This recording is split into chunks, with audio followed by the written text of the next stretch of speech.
Hi friends, welcome to Swami's kitchen. நாம் இன்றைக்கி பார்க்க போகிற ரெசிபி இட்லி உப்புமா. அதாவது காலையில் மீதமான இட்லியில் சாயங்காலம் டிஃபனுக்கு இதை செய்து சாப்பிட்லாம். ரொம்ப அருமையாக இருக்கும், ரொம்ப டேஸ்டியாகவும் இருக்கும். இதை எப்படி செய்திடலான்னு பார்த்துருவோம். இதுக்கு தேவையான பொருளும் பார்த்துடலாம். நான் இட்லி எடுத்திருக்கேன், 5 இட்லி, பெரிய இட்லி எடுத்திருக்கேன்.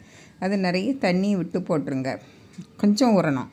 அப்படின்னா தான் நம்ம உதுத்து உடச்சமே நல்லா இருக்கும். இப்போ இதை தண்ணியை பிழிஞ்சிக்கிட்டு நம்ம உதிர்த்து விட்டுறணும். பாருங்கள், ஒரு பாத்திரத்தில் அப்படி தண்ணியை பிழிஞ்சி எடுத்துக்கிட்டு இப்படி உதிர்த்து விட்டுருங்க. நம்மளுக்கு தண்ணியில் போட்டு பிழிஞ்சி எடுக்கிறதுனால இந்த இது கொஞ்சம் புளிப்பு சுவை இருந்தால் கூட போயிடும், உதிரியாட்டம் வந்துடும். பாருங்கள், இப்படி இருக்குது. இப்படி எல்லாமே உதிர்த்து விட்டாச்சு. இப்போ அடுப்பில் கடாயை வச்சு காஞ்சதும் 1 டேபிள் ஸ்பூன் எண்ணெய் காஞ்சதும் 1/2 டீஸ்பூன் கடுகு பொரியணும். நல்லா பொரிஞ்சதும் 1 டேபிள் ஸ்பூன் உளுந்தம்பருப்பு, 1 டேபிள் ஸ்பூன் கடலைப்பருப்பு, ரெண்டையும் போட்டு நல்லா செவந்து வரணும். நல்லா செவந்து வந்த உடனே கருவேப்பிலை போட்டுருங்க. கருவேப்பிலையும் போட்டு ஒரு பெரிய வெங்காயத்தை பொடியாக கட் பண்ணி போட்டிருக்கேன், அதையும் சேர்த்துருங்க. சேர்த்து நல்லா வதக்கி விட்ருங்க. ஒரு துண்டு இஞ்சி, 2 பச்சை மிளகாய், உங்களுக்கு காரத்துக்கு தேவையான அளவு பச்சை மிளகாய் போடலாம், காஞ்ச மிளகாயும் போடலாம். இப்போ இந்த வெங்காயத்துக்கு தகுந்தவாறு உப்பு, அதாவது நம்மளுக்கு இட்லியில் உப்பு இருக்கும், அதனால் வெங்காயத்துக்கு தகுந்தவாறு உப்பு போட்டால் போதும். நல்லா வதக்கி விடுங்க, கண்ணாடி பதம் வரணும், அவ்வளோதான்.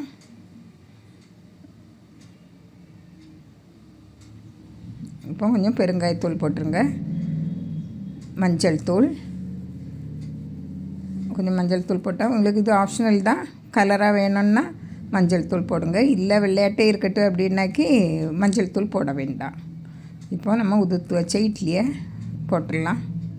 போட்டு நல்லா கிளறி விட்டுருங்க.